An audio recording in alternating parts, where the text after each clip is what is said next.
Hello दोस्तों, मैं ऋषि आनंद आप लोगों का स्वागत करता हूं मेरे ऑफिशियल यूट्यूब चैनल पर जिसका नाम है वैदिक गणित। तो दोस्तों ये क्वांटम कैट बाय सर्वेश के वर्मा सॉल्यूशन सीरीज थर्ड है और इस सीरीज में आपको रेशियो एंड प्रोपोर्शन का सॉल्यूशन देखने को मिलेगा। ठीक है, और ये रेशियो एंड प्रोपोर्शन का पार्ट 8 है। ठीक है, ध्यान दीजिएगा ये कौन सा पार्ट है, ये पार्ट 8 है जिसमें लेवल 2 चल रहा है अभी भी। ठीक है, तो लेवल 2 के क्वेश्चन इसमें देखने को मिलेंगे और इस वीडियो में आपको 10 क्वेश्चंस के सॉल्यूशन देखने को मिलेंगे। कितने? 10 क्वेश्चंस के सॉल्यूशन देखने को मिलेंगे और ये कौन से बुक के मिलेंगे आपको? क्वांटम कैट बुक के मिलेंगे जो कि सर्वेश के वर्मा द्वारा ये बुक लिखी गई ये बुक है।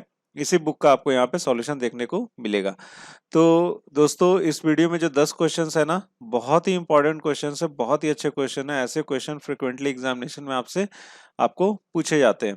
ठीक है, तो ये वो जो भी दोस्त हैं जो एसएससी सीजीएल का प्रिपरेशन कर रहे हैं या फिर सीएचएसएल का प्रिपरेशन कर रहे हैं या फिर सीपीओ एग्जामिनेशन का या फिर IBPS bank PO clerk examination का प्रिपरेशन कर रहे हैं या फिर IBPS bank PO clerk examination का प्रिपरेशन कर रहे हैं ना, उनके लिए ये वीडियो काफी ज्यादा यूजफुल होगी।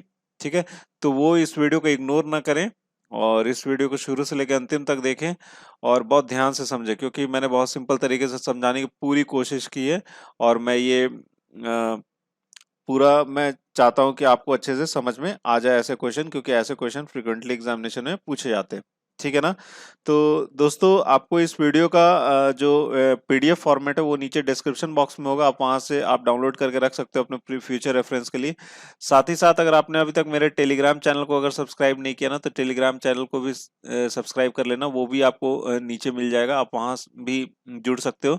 वहां पे भी आपको इस वीडियो का नोटिफिकेशन मिल जाएगा। साथ ही साथ आपको पीडीएफ में जो आपको पीडीएफ फॉर्मेट में जो होता है वो भी आपको वहां पे नीचे लिंक उसका मिल जाएगा। इस वीडियो का जो पीडीएफ फॉर्मेट होगा उसका भी लिंक आपको मेरे टेलीग्राम चैनल पे मिल जाएगा। तो इसलिए आप मेरे टेलीग्राम चैनल पे भी जुड़ जाओ, वहां से भी आपको नोटिफिकेशन मिल जाया करेगी। ठीक है ना?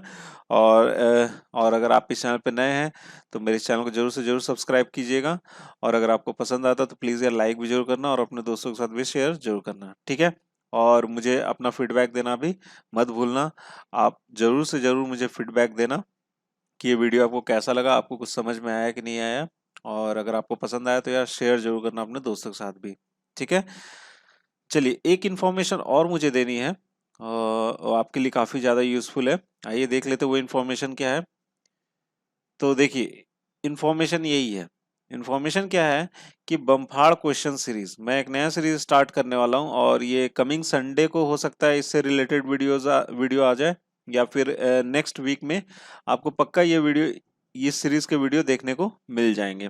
ठीक है, तो बम्फाड़ क्वेश्चन सीरीज में स्टार्ट करूंगा और उसमें सबसे पहले जो मैं ले रहा हूँ मेंसुरेशन टॉपिक ले रहा हूँ। ठीक है, तो मेंसुरेशन टॉपिक के अभी मैं क्वेश्चन उसमें करवाऊंगा और वो क्वेश्चन जो है ना काफी अच्छे क्वेश्चन है। आप ये वीडियो देखोगे तो मेरा जैसा मानना है कि आप एकदम बहुत ही ज्यादा इंप्रेस होगे, आपको बहुत ही अच्छे क्वेश्चंस के वहां पे आपको सॉल्यूशन मिलेंगे। ठीक है, और इस वीडियो में आपको वही क्वेश्चन देखने को मिलेंगे जो कि एसएससी सीजीएल टीयर 2 के लिए इंपॉर्टेंट है। किसके लिए इंपॉर्टेंट है? टीयर 2 के लिए इंपॉर्टेंट है, टीयर 1 के लिए नहीं। टीयर 2 के लिए जो इंपॉर्टेंट है उसी से रिलेटेड क्वेश्चन आपको यहाँ पे देखने को मिलेंगे। साथ ही साथ अगर आईबीपीएस बैंक पीओ क्लर्क है कि अगर आप तैयारी कर रहे हो या फिर एसबीआई बैंक पीओ क्लर्क है तो इसमें एक क्वेश्चन ही पूछे जाते हैं मेंस में। ठीक है, तो आप देख सकते हो इस वीडियो को। ठीक है, और देखोगे तो बेकार नहीं जाएगा क्योंकि एक एक क्वेश्चन इंपॉर्टेंट होता है एग्जामिनेशन में। लेकिन अगर आपको मेंसुरेशन समझ में नहीं आता, आप ये क्वेश्चन छोड़ के जाते हो, तो ये वीडियो आपके लिए उतनी यूजफुल नहीं होगी, ये जो बम्फाड़ क्वेश्चन सीरीज जो मैं चलाने वाला हूँ। ठीक है, बाकी जो कैट मैट जैट एग्जामिनेशन का प्रिपरेशन कर रहे हैं ना, तो भाई साहब इनके लिए काफी ज्यादा इंपॉर्टेंट है, इनके लिए बहुत ज्यादा इंपॉर्टेंट है। साथ ही साथ जो एसएससी सीजीएल टीयर 2 का जो प्रिपरेशन करे उनके लिए भी बहुत ही ज्यादा इंपॉर्टेंट होगी ये सीरीज। तो ये नेक्स्ट वीक आ जाएगा और मैं पूरी आशा करूंगा कि आपको ये जो सीरीज है ना काफी ज्यादा पसंद आएगी और मैं गारंटी देता हूँ इसमें जो क्वेश्चंस रहेंगे ना काफी अच्छे क्वेश्चंस रहेंगे। ठीक है, एकदम कैट लेवल के क्वेश्चंस रहेंगे। ठीक है, और जो कि टीयर 2 में भी पूछे जा सकते हैं।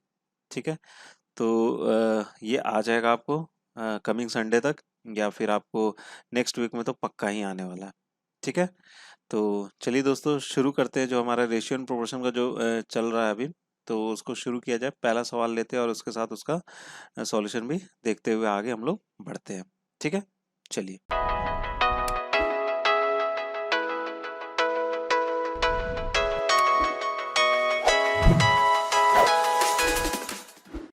हाँ तो दोस्तों पहला सवाल आपके स्क्रीन पर है। पहला सवाल क्या है, इफ ए बटे में B plus C is equal to B बटे में C plus A is equal to C बटे में A plus B and A plus B plus C is not equal to zero, then the value of B बटे में A plus B plus C. ठीक है, यहाँ पर कुछ ratios दे रखे गए हैं जिसमें लिखा गया ए बटे में A plus B is equal to B बटे में C plus A is equal to C बटे में ए प्लस बी, जो कि सब क्या आपस में बराबर है। और क्या बोला जा रहा है, एक चीज क्या, ए प्लस बी प्लस सी जीरो के इक्वल नहीं है। तो हमसे पूछा जा रहा है कि बी बटे में ए प्लस बी प्लस सी का वैल्यू क्या होगा। देखिए बहुत सारे तरीके, सबके अलग अलग तरीके हैं बनाने के, लेकिन मैं इसमें थोड़ा सा वो कंसेप्ट भी देखो क्लियर मैं करता चल रहा हूँ आपको। ठीक है, कुछ लोग बताएंगे कुछ भी चीज में पुट कर दो और इस क्वेश्चन को सॉल्व कर लो। देखिए वो भी सही तरीका है, लेकिन आपको कंसेप्ट जानना बहुत ही ज्यादा जरूरी है, क्योंकि ये जो पुटिंग करने वाला जो तरीका ना हर जगह नहीं चलता है, कहीं ना कहीं वो फेल होना ही होना है। और आजकल वैसे ही क्वेश्चन पूछे जा रहे हैं कि आप पुट करोगे तो आप फेल हो जाओगे, आपका आंसर हो सकता है ना है। तो लोग, कुछ लोग बताते हैं पुट करने का भी तरीका बताते हैं, वो भी मैं आपको बताऊंगा। लेकिन इसका कंसेप्ट भी आप देख लो क्या है कंसेप्ट, इस क्वेश्चन को कैसे हल किया जा सकता है। ठीक है, कंसेप्ट जान के चलो, कब कहाँ फंस जाओगे किसी को नहीं पता है। ठीक है, तो कंसेप्ट क्या है इसके पीछे वो चीज जान के चलो। देखो यहाँ पे सबको क्या बोला गया, सब क्या है, सब क्या आपस में बराबर है, जितने भी रेशियोज दे रखे गए हैं सभी क्या आपस में बराबर है। तो मैं क्या बोलता हूँ कि ए बटे में, यहाँ पर क्या लिखा गया, बी प्लस सी लिखा हुआ, जो कि किसके बराबर है, बी बटे में सी प्लस ए के बराबर है। और ये किसके बराबर है आपको, सी बटे में ए प्लस बी बराबर है सब। अब मैं बोलता हूँ क्या कि ये सारे जो है ना के बराबर है, कितने के बराबर है, के बराबर हो सकते हैं भैया, कोई इसमें दिक्कत होगा, कोई दिक्कत नहीं है। चलिए तो मैं यहाँ से बोल सकता हूँ कि ए, अगर मैं बोलूँ ए बटे में बी प्लस सी अगर के बराबर, तो ए इज इक्वल टू मैं बोल सकता हूँ बी के प्लस सी के, कहीं दिक्कत नहीं होनी चाहिए आपको। उसी तरीके से बी इज इक्वल टू मैं बोल सकता हूँ कि बी इज इक्वल टू हो जाएगा आपको सी के प्लस ए के, नो प्रॉब्लम, कोई प्रॉब्लम नहीं है। उसी तरह मैं सी इज इक्वल टू बोल सकता हूँ, सी इज इक्वल टू हो सकता है ए के प्लस बी के, बोल सकता हूँ, कोई दिक्कत नहीं। अब मैं एलएचएस को और आरएचएस को क्या कर देता हूँ, जोड़ देता हूँ। एलएचएस इज इक्वल टू क्या, ए प्लस बी प्लस सी हो जाएगा, और ये जो आरएचएस है अगर मैं इसको जोड़ता हूँ तो ये इस तरह लिख सकता हूँ, टू ए के प्लस बी के प्लस सी के, सब बराबर है आपस में, है ना। अब मैं यहाँ से क्या करता हूँ, ए प्लस बी प्लस सी को लिख लिया इसी तरीके से, और यहाँ से टू को भी लिखा, और के क्या हो जाएगा, कॉमन आउट आ जाएगा, आ गया। ए प्लस बी प्लस सी क्या हो जाएगा, लिख दूंगा ब्रैकेट में, ये क्या हो जाएगा, कैंसिल आउट हो जाएगा। तो के इज इक्वल टू कितना हो गया आपका, 1/2 हो गया, हो गया ना 1/2। ठीक है, के की वैल्यू कितनी आएगी, 1/2। अब मैं इसमें से कोई भी एक चीज उठाता हूँ, कोई भी एक इक्वेशन रेशियो को उठाता हूँ, तो मैं यहाँ पे ये चीज बोल सकता हूँ कि ए बटे में बी प्लस सी कितने के बराबर है, आपको 1/2 के बराबर है। तो इससे ये चीज तो मुझे पता चल गया कि ए कितने के बराबर हो सकता है, 1 के बराबर होता है। और ये नीचे वाला कितने के बराबर है आपको, 2 के बराबर। तो मैं बोल सकता हूँ कि बी जो होगा अगर 1 के बराबर होगा, और सी जो होगा आपको 1 के बराबर होगा, तो नीचे वाले सेटिस्फाई कर जाएगा, और ए अगर 1 के बराबर तो तब भी ये रेशियो सेटिस्फाई। इसका मतलब मैं बोल सकता हूँ कि ए 1 के बराबर है, बी भी 1 के बराबर है, और सी भी कितने के बराबर है, 1 के बराबर। तभी तो ये चीज क्या होगी, सेटिस्फाई करेगी। ठीक है, बस जो हमसे पूछा जा रहा था उसमें क्या कर देते, इसको डाल देते। तो अगर मैं इसको यहाँ पे डालता हूँ, बी कितना बोला आपको, 1 बोला, और नीचे में क्या लिख रहे हैं, 1+1+1 इज इक्वल टू कितना हो जाएगा, 1/3। ठीक है, तो 1/3 क्या हो जाएगा, आपका आंसर हो जाएगा। ठीक है, तो देखो कई लोग आपको ये भी चीज बताएंगे कि डायरेक्ट पुट डाउन करो, मैं भी ये चीज बोलूंगा, आप इसमें पुट करके भी चेक कर सकते हो। अगर मैं सब जगह बोलता हूँ कि a is equal to B is equal to C is equal to अगर 1 होगा, तो ये क्या हो जाएगा, सारा रेशियो क्या हो जाएगा हमारा, इक्वल हो जाएगा। तो बस उसी को क्या करना, सबको a is equal to B is equal to C is equal to क्या कर लेना, हम लोग को 1 मान लेना, और 1 को क्या कर देना, यहाँ पे पुट कर देना नीचे वाला, हमारा आंसर क्या आ जाएगा, शॉर्टकट में 1/3 भी आ जाएगा। लेकिन ये चीज भी आपको जानना बहुत ही जरूरी है, अगर आप ये चीज जानोगे तब जाके एग्जामिनेशन में सॉल्व कर पाओगे। कुछ क्वेश्चंस हो सकता है कहीं पे फंस जाओ पुटिंग में भी। ठीक है, तो पीछे का जो है, आपको जो पीछे जो चलता रहता है वो चीज भी आपको जानना जरूरी है, क्योंकि क्यों हम लोग a is equal to B is equal to C is equal to 1 put करेंगे, ये भी चीज आपको जानना जरूरी है। ठीक है, कंसेप्ट अपने क्लियर रखो। ठीक है, किसी भी क्वेश्चन में हो सकता है आप फंस जाओ। ठीक है, तो इसका आंसर कितना हो गया आपका, 1/3 हो जाएगा इसका सही उत्तर। ठीक है, तो आई होप दोस्तों कि आपको ये कंसेप्ट समझ में आया होगा।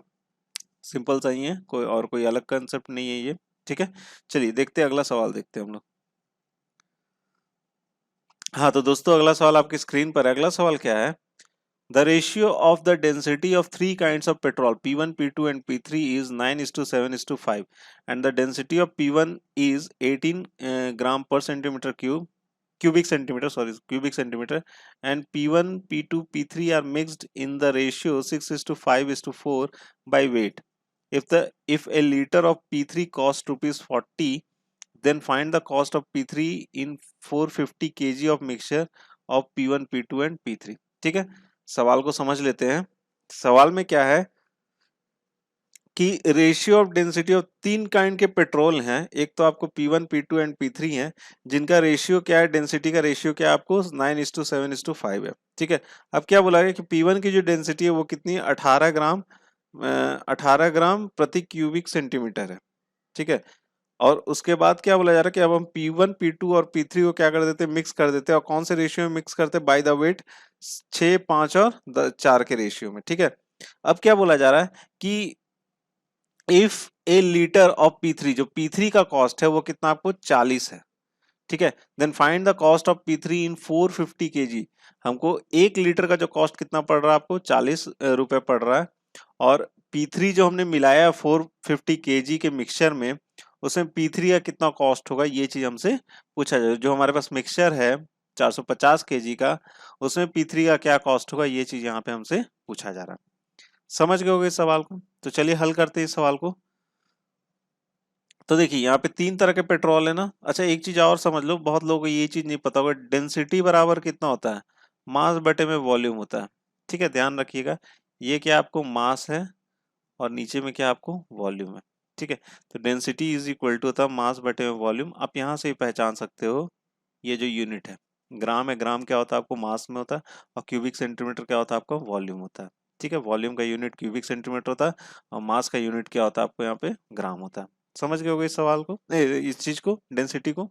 ठीक है, चलिए देखते हैं यहाँ पे तीन तरह के पेट्रोल है। एक तो आपको P1 है सॉरी, एक फिर P2 है, फिर उसके बाद कितना आपको P3 है।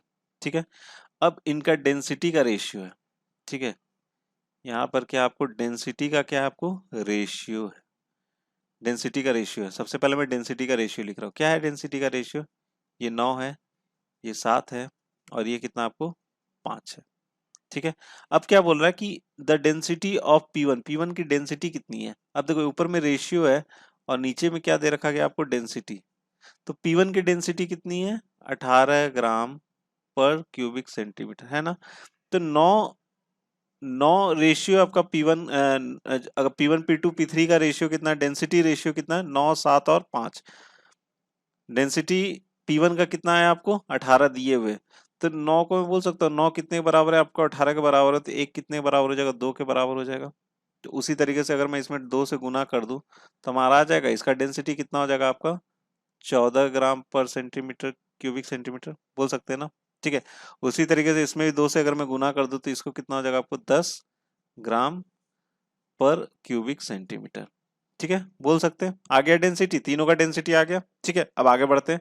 अब क्या बोल रहा है कि इनको हम लोगों ने जो मिक्स किया वो इस रेशियो में मिक्स किया, P1, P2, P3 को। तो यहाँ पे मैं वेट लिख सकता हूँ, वेट क्या हो जाएगा आपका 6 है, 5 है और ये कितना आपको 4 है। इस रेशियो हमने इनको मिक्स किया इस रेशियो में। ठीक है, अब क्या बोल रहा है, if A litre of P3 cost ₹40। ठीक है, 1 लीटर P3 का कॉस्ट कितना, 40 रुपए।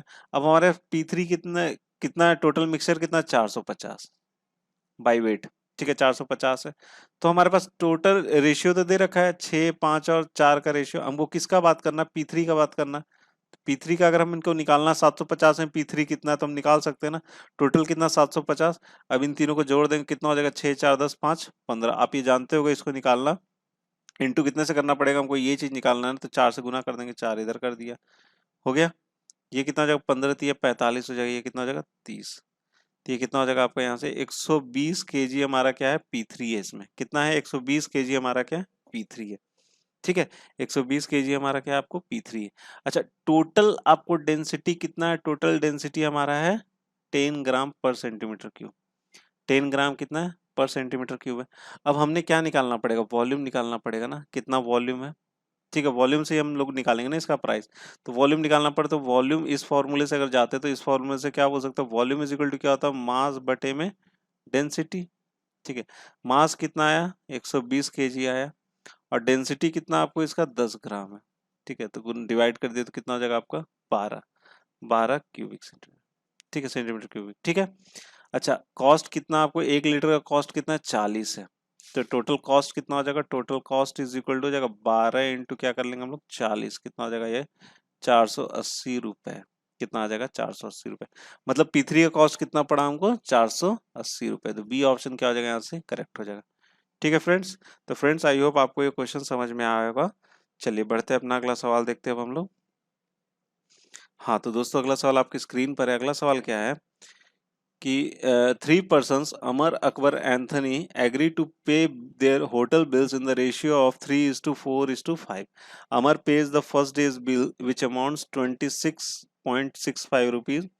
Akbar pays the second day's bill which amounts to rupees 42.75, and C pays the third day bill which amounts to rupees 53. When they settle their accounts which of the following happens। ठीक है। देखिए इसमें बोल क्या रहा ना कि यहाँ पे 3 जने हैं, एक तो है अमर, एक तो है अकबर, और दूसरा तीसरा कौन है आपका एंथनी।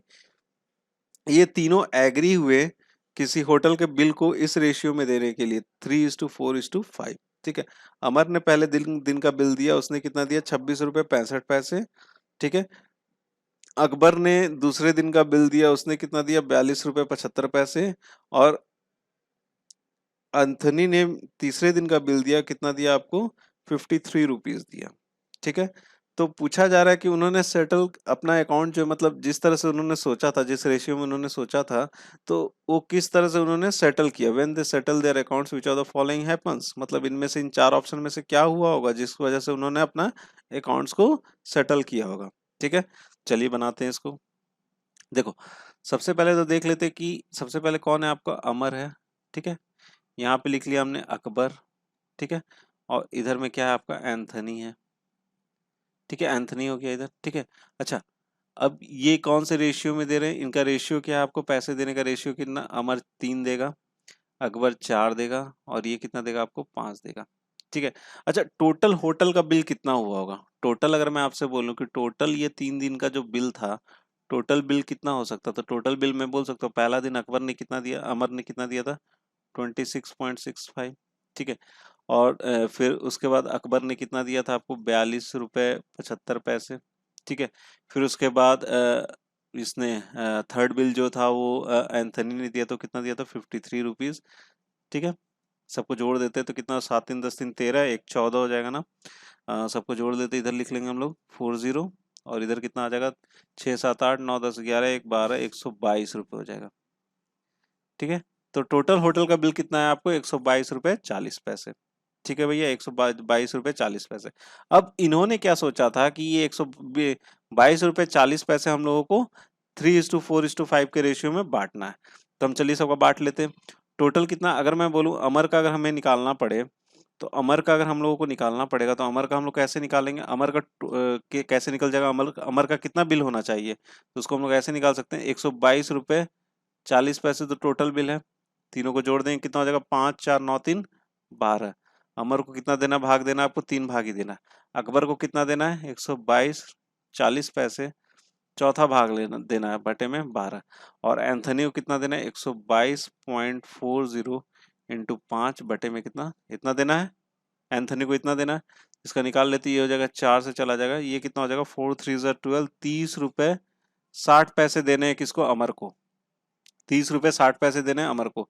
यहाँ से आ जाए 4 3 12, 3 4 12 और 3 8 24, मतलब कितना हो जाएगा इसको 40 रुपए 80 पैसे किसको देने, अकबर को देने। ठीक है। उसी तरीके से इसको सॉल्व कीजिएगा, जिसको सॉल्व करिएगा तो कितना आ जाएगा, ये 51 रुपीज किसको देने, एंथनी को देने। 51 रुपीज किसको देने, एंथनी को देने। ठीक है। अब देखो लेकिन एग्जैक्टली में अमर ने कितना दिया था, अमर ने दिया था आपको 26 रुपए 65 पैसे। ठीक है।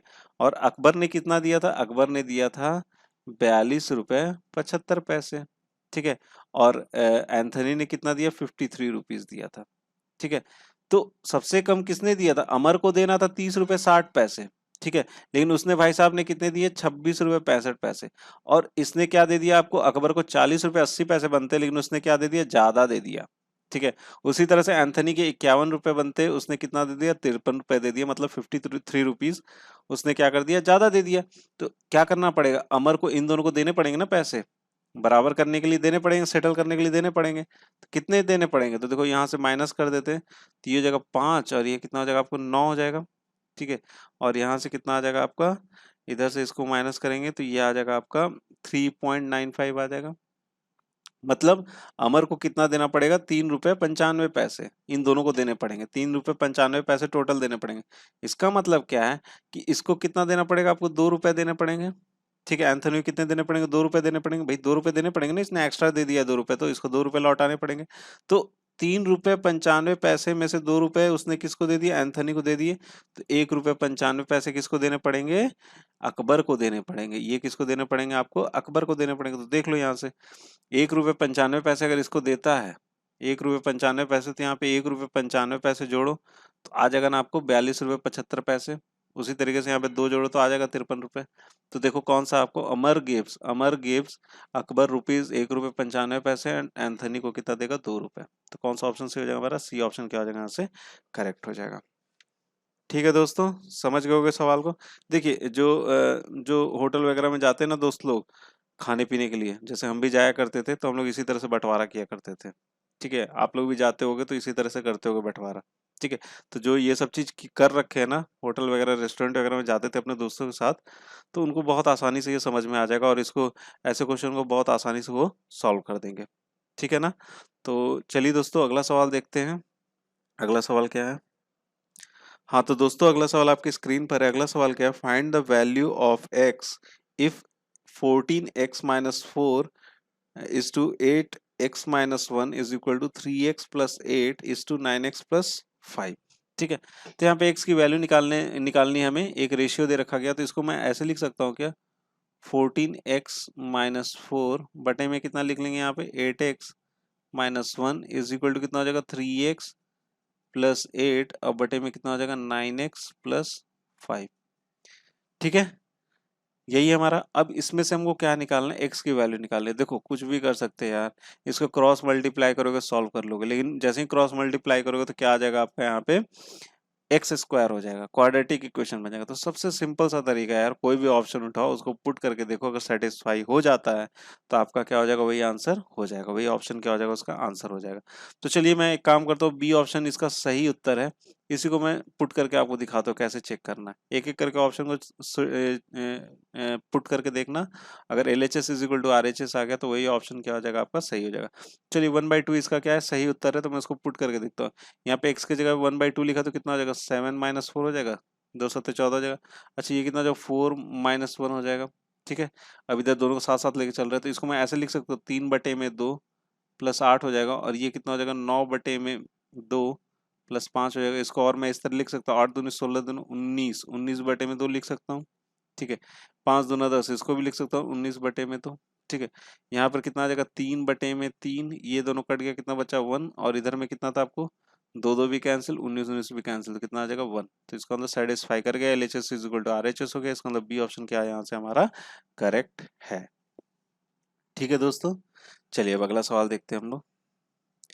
हाँ तो दोस्तों अगला सवाल आपके स्क्रीन पर है, बहुत ही अच्छा सवाल है, बहुत ही खूबसूरत सा सवाल है ये। देखिए इस सवाल में क्या बोला जा रहा है, Pooja Shipra and Monica are 3 sisters, Pooja and Shipra are twins, the ratio of sum of the ages of Pooja and Shipra is same as that of Monica alone.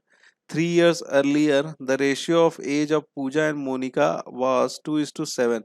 What will be the age of Shipra 3 years hence? ठीक है। देखिए यहाँ पर तीन तीन सिस्टर, तीन बहनें, एक तो है आपको पूजा है, शिप्रा और मोनिका है। पूजा और शिप्रा क्या है, ट्विंस है।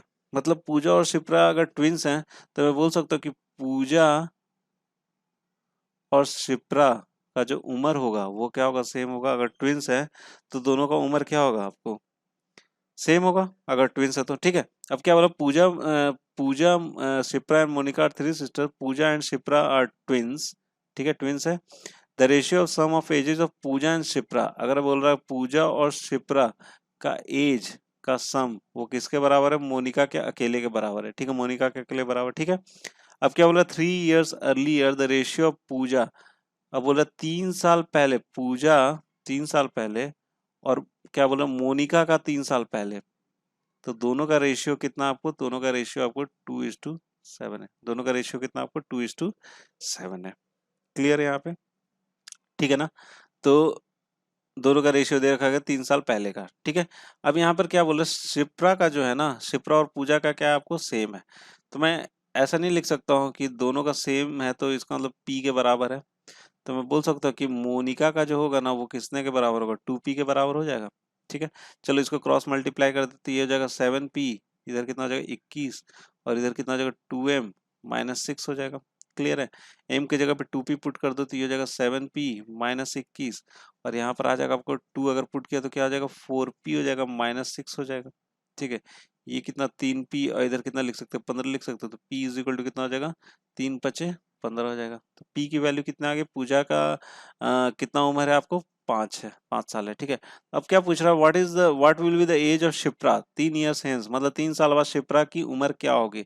तो p इज इक्वल टू तो आ तो गया भैया 5 साल है, और 3 साल बाद का पूछा जा रहा है, 3 साल बाद का मतलब कितना हो जाएगा, 3 इसमें ऐड कर दो कितना हो जाएगा आपको 8 हो जाएगा, कितना हो जाएगा यहाँ पे 8 साल हो जाएगा, मतलब 3 साल बाद कितनी एज होगी शिप्रा की, 8 साल होगी, ठीक है। हाँ तो इसका उम्र कितना हो गया 8 साल हो जाएगा, ठीक है। चलिए देखते हैं अगला सवाल, देखते हैं अब हम लोग। तो दोस्तों अगला सवाल आपकी स्क्रीन पर है। अगला सवाल क्या है, a couple got married 9 years ago when the age of wife was 20% less than her husband. 6 years from now, the age of wife will be only 12.5% less than her husband. Now they have 6 children, including single, twins, and triplets, and the ratio of their ages is 2:3:4 respectively. What can be the maximum possible value of present age of this family? ठीक है, देखिए काफी अच्छा सवाल है ये, इसको trick से ही सॉल्व किया जाएगा। देखिए इसमें क्या बोलना जा रहा है, एक कपल जो 9 साल पहले उसमें वाइफ की जो उम्र थी 20% लेस देन हर हस्बैंड थी, ठीक है। तो और 6 साल बाद, फ्रॉम नाउ 6 साल बाद वाइफ की जो उम्र हो गई वो 12.5% कम हो गई, किससे, हस्बैंड से हो गई। नाउ दे हैव 6 चिल्ड्रन, अब देखिए उनके पास कितने बच्चे हो गए, अभी 6 बच्चे हो गए भैया, ठीक है। 6 बच्चे हो गए जिसमें से सिंगल भी है, ट्विंस भी है और ट्रिपलेट्स भी है, जिनकी रेशियो क्या है एजेस की 2:3:4, कितना है 2:3:4। What can be the maximum possible value of present age of their family, तो उस फैमिली की प्रेजेंट एज क्या होगी, ये चीज हमसे पूछा जा रहा है, क्या मैक्सिमम पॉसिबिलिटी है, ठीक है। चलिए सॉल्व करते हैं, कोई दिक्कत नहीं। देखिए सबसे पहले एक चीज यहाँ पे लिख लेते हैं कि वाइफ की जो उम्र है ना 20% कम है हस्बैंड से, तो मैं बोल सकता हूँ कि वाइफ की जो उम्र है 20% कम है, तो मैं बोल सकता हूँ 0.8 ऑफ हस्बैंड होगा। तो यहाँ से मैं ये चीज बोल सकता हूँ कि वाइफ का जो उम्र और हस्बैंड का जो उम्र होगा इसको लिख सकते हैं 8/10 लिख सकते हैं, और बोल सकते हैं 4/5 होगा रेशियो, हो सकता है ना। अब उसके बाद क्या बोल रहा है कि दूसरा में क्या बोल रहा है कि 6 साल बाद वाइफ की जो उम्र है 12.5% लेस देन हस्बैंड है, तो मैं बोल सकता हूँ वाइफ की जो उम्र है 12.5%, मतलब बोल सकता हूँ 7/8 ऑफ कितना हो जाएगा हस्बैंड, ठीक है। और वाइफ और हस्बैंड का फिर रेशियो क्या आ जाएगा 6 साल बाद 7:8 आ जाएगा, ठीक है। रेशियो निकल गया, दो रेशियो निकल के आया हमारे पास। चलिए इसको सॉल्व करते हैं। यहाँ पर दो जने, एक तो आपको वाइफ है और दूसरा कौन है, आपका हस्बैंड है, ठीक है। सबसे पहले किसकी बात हो रही है, अगो की बात हो रही है, ठीक है। यहाँ पर क्या बोल देते हैं हम लोग, प्रेजेंट बोल देते हैं, और फिर उसके बाद हेंस की भी बात हो रही है, ठीक है। अब क्या बोल रहे 9 years ago, 9 साल पहले, 9 years ago the when the age of wife was 20% less than, मतलब कितना, वाइफ की उम्र कितनी थी 4, तो हस्बैंड की उम्र कितनी थी 5, तो मैं बोल सकता हूँ वाइफ की उम्र थी 4, तो हस्बैंड की उम्र कितनी थी 5 थी, ठीक है। अब क्या बोला 6 years फ्रॉम नाउ, अभी से 6 साल, 6 साल बाद, 6 years from the now the age of wife will be only 12.5% less than her husband, मतलब वाइफ की उम्र कितनी हो जाएगी आपको 7, और हस्बैंड की उम्र कितनी हो जाएगी 8 हो जाएगी, ठीक है। अब एक चीज देखिए, टोटल कितने साल हो गए यहाँ से यहाँ तक, अगो से हेंस तक में कितने साल हो गए आपको, 15 साल हो गए, ठीक है। अच्छा इन दोनों के बीच में कितने का डिफरेंस है, 3 का है। इन दोनों के बीच में कितने का डिफरेंस है, 3 का है। अगर डिफरेंस सेम नहीं होता है तो क्या करना होता है, इसको सेम करना होता है, ठीक है। यहाँ पे सेम है, लकीली अगर सेम नहीं होता तो इसको क्या करना होता है, सेम करना होता है, इस ट्रिक के पीछे ये करना होता है। तो 3 कितने के बराबर है, 3 15 के बराबर है ना भाई, 15 साल इधर, 3 कितने और 15 के बराबर, तो 1 कितने बराबर हो जाएगा, 5 के बराबर हो जाएगा।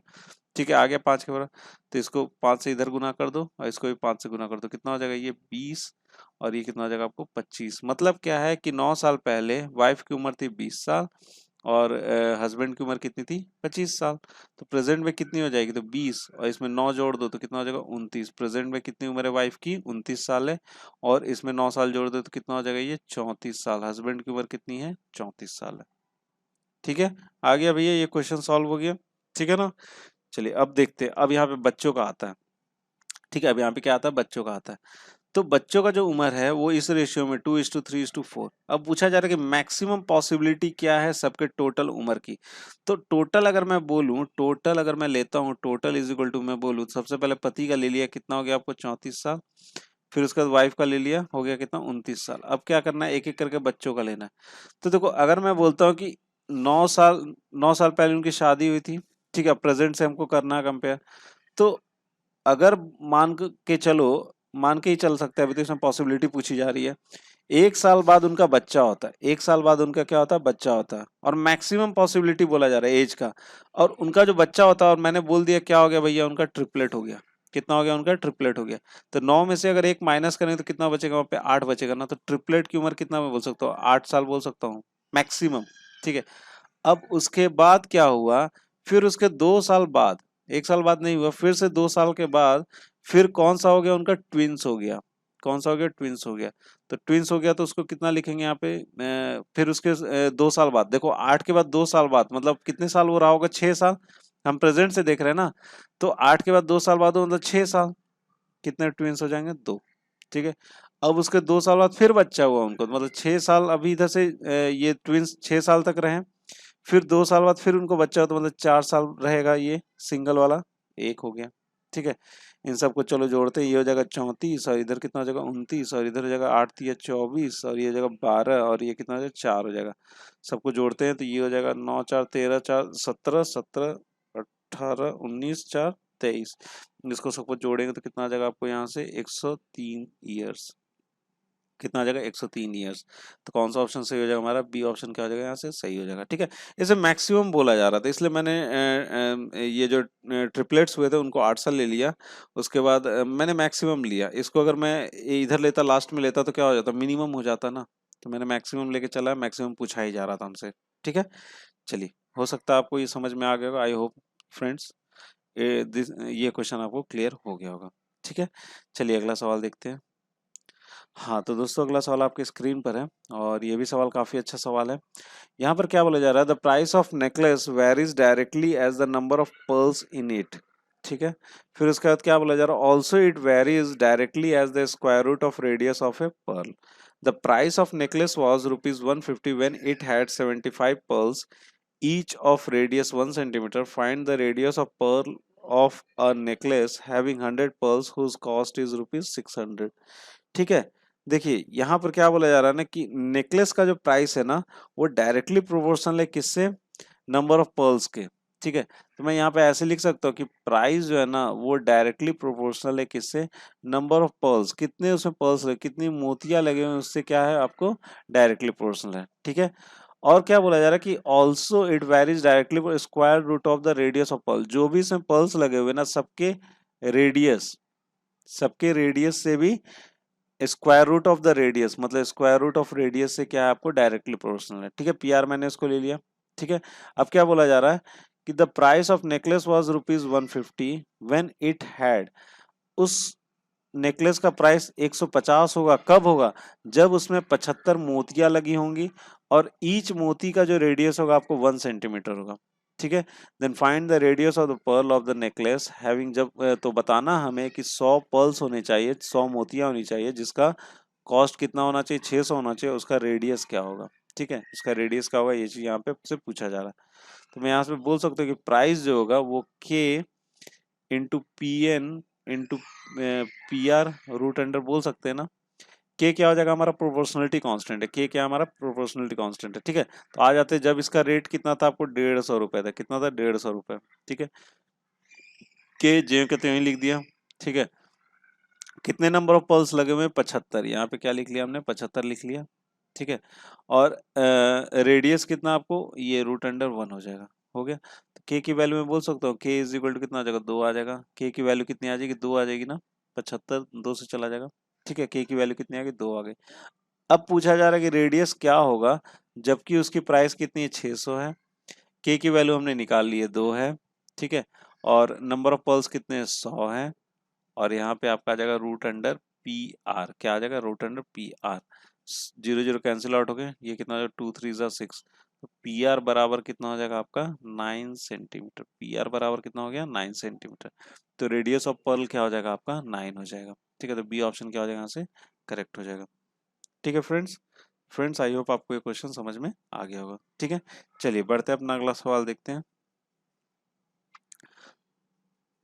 तो दोस्तों अगला सवाल आपके स्क्रीन पर है। अगला सवाल क्या है? The price of book varies directly as the number of pages in it and inversely as the time periods in years that have elapsed since the date of purchasing.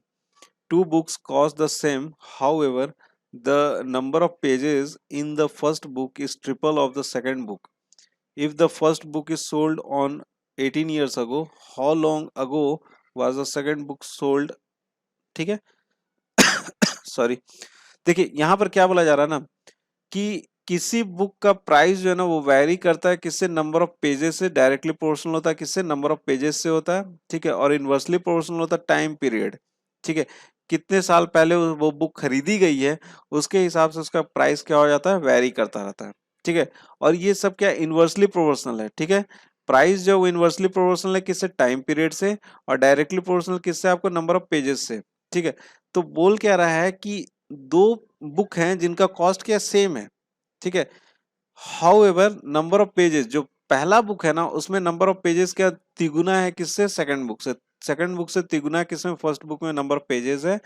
और बोल क्या रहा है कि if the first book was sold 18 years ago, 18 साल पहले खरीदी गई है पहली बुक, तो दूसरी बुक कब खरीदी गई होगी? ये चीज आपसे यहाँ पे पूछा जा रहा है। तो सबसे पहले यहाँ पे मैं बोल देता हूँ कि प्राइस ऑफ बुक, मैं बोल सकता हूँ प्राइस ऑफ बुक जो है ना वो डायरेक्टली प्रोपोर्शनल किससे? आपको नंबर ऑफ पेजेस से, ठीक है, नंबर ऑफ पेजेस से। और किससे? इनवर्सली प्रोपोर्शनल आपको टाइम पीरियड से, कब वो बुक खरीदी गई है, ठीक है। देखो अब यहाँ पर दो चीजें बनती है, ठीक है, दो चीजें बनती है ना। प्राइस ऑफ बुक क्या आपको डायरेक्टली प्रोपोर्शनली किससे? आपको नंबर ऑफ पेजेस से। और टाइम पीरियड पहले कितने टाइम पीरियड पहले ली गई थी उसके क्या है? Inversely proportional. तो यहाँ मैं एक प्रोपोर्शनलिटी कांस्टेंट दे सकता हूँ, PB is equal to NP बटे में टी इंटू के क्या हो गया? हमारा प्रोपोर्शनलिटी कांस्टेंट हो गया, ठीक है। अब क्या बोला? दो बुक जो है जिनका कॉस्ट क्या है? सेम है। मतलब हमारे पास दो बुक है, एक तो आपको पीवी1 है और क्या आपको पीवी2 है। दोनों के कॉस्ट क्या आपको सेम है, ठीक है। तो मैं यहाँ पे पीवी1 इज इक्वल टू क्या है? पीवी2 है। टू बैग्स, टू दो बुक है। However the number of pages in the first book is triple. अगर मैं बोलूं कि पहला बुक जो उसमें ट्रिपल है किसका? दूसरे बुक का, तो मैं यहाँ पे लिख सकता हूँ 3p। और अगर मैं नंबर ऑफ पेजेस अगर बोलूँ 3p, अगर नंबर सेकंड बुक में बोला अगर p पेजेस है, तो पहले बुक में कितना? तिगुना बोल रहा है, ठीक है। अब बोल रहा है कि पहला बुक जो ना 18 साल पहले खरीदी गई है, तो यहाँ पे क्या लिख लेंगे? 18 साल। तो दूसरी बुक कितने पहले ली गई होगी? तो यहाँ पे टी डाल देंगे। और इंटू के यहाँ पे लिख लिया प्रोपोर्शनलिटी कांस्टेंट, यहाँ पे भी क्या लिख लिया? के प्रोपोर्शनलिटी कांस्टेंट। तो के क्या हो जाएगा? कैंसिल आउट हो जाएगा। पी भी कैंसिल आउट हो जाएगा। 3 6 18 हो जाएगा। तो टी इज इक्वल टू कितना हो जाएगा? 6। तो 6 साल पहले वो बुक खरीदी गई थी। तो सी क्या हो जाएगा? इसका सही उत्तर हो जाएगा। सी जो हो जाएगा इसका सही उत्तर हो जाएगा, ठीक है फ्रेंड्स। तो फ्रेंड्स आई होप आपको ये क्वेश्चन समझ में आ गया होगा। चलिए अब अगला सवाल देखते हैं अब हम लोग। हाँ तो दोस्तों अगला सवाल आपके स्क्रीन पर है। अगला सवाल क्या है? Akbar and Birbal who purchase the shares for the cost of their basic salaries which are in the ratio 5:6। Later on company gave them 40 additional shares to each, due to which the ratio changed to 7:8. If the worth of each share is 75, what is the basic salary of person who got less shares? ठीक है, देखिए यहाँ पर क्या बोला जा रहा है कि अकबर और बिरबल कुछ शेयर्स खरीदते हैं जिनका कॉस्ट क्या होता है? उनके बेसिक सैलरी के हिसाब से होता है। बेसिक सैलरी के हिसाब से इस रेशियो में होता है 5:6 के हिसाब से। कुछ दिनों के बाद उन्होंने फिर से 40 शेयर्स और खरीदे, दोनों को इन्हें 40 शेयर्स खरीदे, जिससे उनका रेशियो क्या हो गया? चेंज हो गया, 7:8 हो गया, ठीक है। If the worth of each shares का रेट कितना आपको 75 रुपीज है, तो पूछा जा रहा है कि जिसका कम मतलब शेयर है, जिसका कम शेयर है उसका क्या बताना, हमको बेसिक सैलरी बताना। समझ गए होगे इस सवाल को। तो यहाँ पे दो जन है, एक तो आपको अकबर है और दूसरा कौन है, आपको बिरबल है। ठीक है, अकबर है और क्या आपको बिरबल है। तो इनकी सैलरी, ठीक है, सैलरी का रेशियो क्या आपको 5:6 है। ठीक है, ये पहला वाला है। और दूसरा वाला फिर से आ गया आपका, दूसरा वाला का कितना आपको 7:8 है। कितना 7:8 है, कब, जब उन्होंने 40 एडिशनल शेयर्स मिले जब तब। ठीक है, तो देख लेते हैं इन दोनों में कितना 40 एडिशनल शेयर्स मिले थे, कितने मिले थे 40 एडिशनल शेयर्स मिले थे। लेकिन अब हमको इनका डिफरेंस चेक करना है, इनके बीच में कितना का है, 2 का है। इनके बीच में कितना का डिफरेंस है, 2 का है। मतलब 2 कितने के बराबर है आपको, 40 के बराबर है। एक कितने के बराबर हो जाएगा आपको, 20 के बराबर हो जाएगा। एक कितने के बराबर हो जाएगा, 20 के बराबर। अच्छा, इनमें से सबसे कम सैलरी किसकी है, अकबर की कम सैलरी है ना, तो हमको इसी का बताना पड़ेगा बेसिक सैलरी। इसको कितने से गुना कर दिया, 2 से, तो कितना हो गया आपका, तो 100 हो गया। ठीक है, लेकिन एक जो है आपका, एक शेयर का रेट कितना आपको 75 रुपए, कितना हो जाएगा 100 और इंटू क्या कर लेंगे हम लोग 75, कितना हो जाएगा ये 7500। मतलब अकबर की कितनी सैलरी आपको 7500 है। तो बी ऑप्शन क्या हो जाएगा यहाँ से करेक्ट हो जाएगा। ठीक है फ्रेंड्स, फ्रेंड्स आई होप आपको ये क्वेश्चन समझ में आ गया होगा। चलिए देखते हैं अगला सवाल, देखते हैं। हाँ तो दोस्तों अगला सवाल आपके स्क्रीन पर है। अगला सवाल क्या है, distance covered by a train is directly proportional to the time taken and also it varies directly as the square root of fuel used and varies inversely as the number of wagons attached to it. A train covers 192-kilometer journey in 20 hours when there are 10 wagons attached to it and the total fuel consumption was 256 liters of diesel. Find the consumption of fuel per kilometer when a train goes 200 kilometer in 25 hours with 15 wagons attached to it. ठीक है, बहुत ही अच्छा सवाल है ये। चलिए देखते हैं ये सवाल क्या है, और ये इस वीडियो का अंतिम सवाल है, और इसको चलिए अच्छे से मैं बताता हूँ आपको। देखो सबसे पहले क्या बोला जा रहा है ना कि एक ट्रेन जो है ना, जो डिस्टेंस कवर करती है, तो वो डायरेक्टली प्रोपोर्शनल किससे होती है, टाइम से। टाइम की क्या होती है, वो डायरेक्टली प्रोपोर्शनल होती है, कितना उसने समय लिया उसके क्या होती है, वो डायरेक्टली प्रोपोर्शनल होती है। ठीक है, और डिस्टेंस जो वो डायरेक्टली प्रोपोर्शनल किससे होती है, स्क्वायर रूट से होती है, किसके, फ्यूल के स्क्वायर रूट से होती है। फ्यूल के स्क्वायर रूट से डायरेक्टली प्रोपोर्शनल होती है। ठीक है, और इनवर्सली प्रोपोर्शनल होती है किसके, वैगन्स, कितने वैगन्स उसमें अटैच्ड हैं उसके क्या होती है, इनवर्सली प्रोपोर्शनल होती है। तो मैं यहाँ पे बोल सकता हूँ कि डिस्टेंस, ट्रेन का जो डिस्टेंस होता है वो डायरेक्टली प्रोपोर्शनल किससे हो गया, आपको टाइम से हो गया। ठीक है, फिर उसके बाद क्या, directly proportional square root of fuel, तो मैं बोल सकता हूँ स्क्वायर रूट ऑफ फ्यूल से हो गया। ठीक है, और इनवर्सली प्रोपोर्शनल किसके हो गया, नंबर ऑफ वैगन, तो मैं ऐसे लिख सकता हूँ, वैगन डब्ल्यू से लिख दिया, नंबर ऑफ वैगन कितने कनेक्टेड है उसके क्या हो गया, इनवर्सली प्रोपोर्शनल। तो मैं इसको यहाँ पे ऐसे लिख सकता हूँ, प्रोपोर्शनलिटी कांस्टेंट आ गया आपका डी इज इक्वल टू के टी रूट अंडर एफ बटे में क्या हो गया आपका डब्ल्यू। ठीक है, हमारा एक फॉर्मूला आ गया निकल के। अब क्या बोल रहा है कि एक ट्रेन ने 192 किलोमीटर जर्नी तय की, कितनी जर्नी तय की, 192 किलोमीटर जर्नी तय की। ठीक है, के का वैसे ही लिख लेंगे। और 192 किलोमीटर के लिए उसने कितने घंटे लिए, 20 घंटे लिए, 20 लिख लिया हमने। ठीक है, व्हेन देयर आर 10 वैगन्स, कितने कनेक्टेड थे उसमें वैगन्स, 10 वैगन कनेक्टेड थे, तो उसने टोटल फ्यूल कितना कंजम्पशन किया, 256 लीटर। तो रूट अंडर क्या हो जाएगा आपका 256 हो जाएगा। क्लियर है, ये दोनों यहाँ से कैंसिल आउट हो गया। 2 से क्या हो जाएगा आपका कितना आ जाएगा यहाँ पे, 2 9 18, 2 6 12, तो इसको लिख सकते हैं 96 इज इक्वल टू के इंटू 256 से हटेगा यहाँ से, स्क्वायर रूट के अंडर है, जब उससे निकालेंगे तो कितना आ जाएगा यहाँ पे 16। तो के इज इक्वल टू बोल सकते हैं, के इज इक्वल टू हो जाएगा आपको 6। के कितने बराबर हो गया, 6 के बराबर हो गया। ठीक है, अब बोल रहा है find the consumption of fuel per kilometre when a train goes, कितना गया वो 200 किलोमीटर गया। ठीक है, के की वैल्यू आ गई हमारी 6। ठीक है, टोटल टाइम किसने कितना लिया, उसने 25 घंटे लिए। ठीक है, यहाँ पे हमको फ्यूल ही निकालना, तो यहाँ पे रूट अंडर एफ लिख लिया, और बटे में कितना लिख लोगे, यहाँ पे 15 वैगन कनेक्टेड थे। कितने वैगन कनेक्टेड थे, 15, तो 25 से ये चला जाएगा, 25 8 से। ठीक है, ये चला जाएगा, 3 2 जा 6, 3 5 15, ये हो जाएगा 2 4 जा 8। ठीक है, तो root F is equal to कितना हो जाएगा, 20 हो जाएगा। Root F is equal to कितना हो जाएगा, 20 हो जाएगा, तो एफ इज इक्वल टू कितना हो जाएगा यहाँ पे 400। 400 लीटर का फ्यूल जला है। ठीक है, 400 लीटर का क्या लगा है यहाँ पे, फ्यूल जला है। लेकिन हमसे क्या पूछा जा रहा है, पर kilometre, find the consumption of fuel per kilometre. पर किलोमीटर कितना किलोमीटर चला, 200 किलोमीटर। टोटल फ्यूल कितना कंज्यूम हुआ, 400 लीटर। तो हमको क्या निकालना, फ्यूल पर किलोमीटर। तो फ्यूल कितना हुआ, 400 लीटर हुआ है, और कितना किलोमीटर चला है यहाँ पे, 200। कितना हो जाएगा ये, 2 लीटर पर किलोमीटर।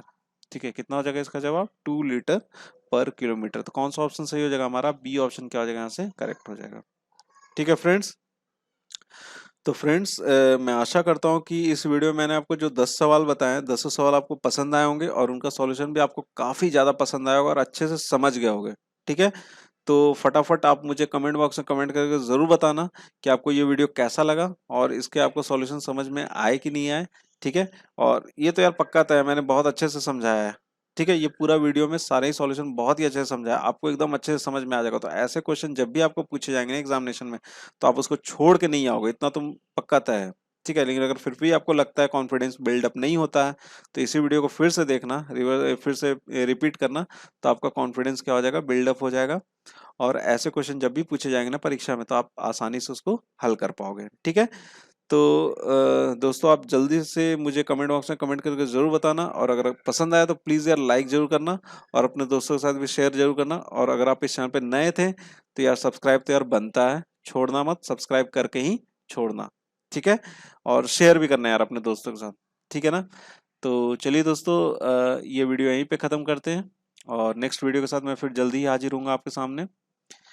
तो at last, thank you so much for watching my video, and best of luck for your future.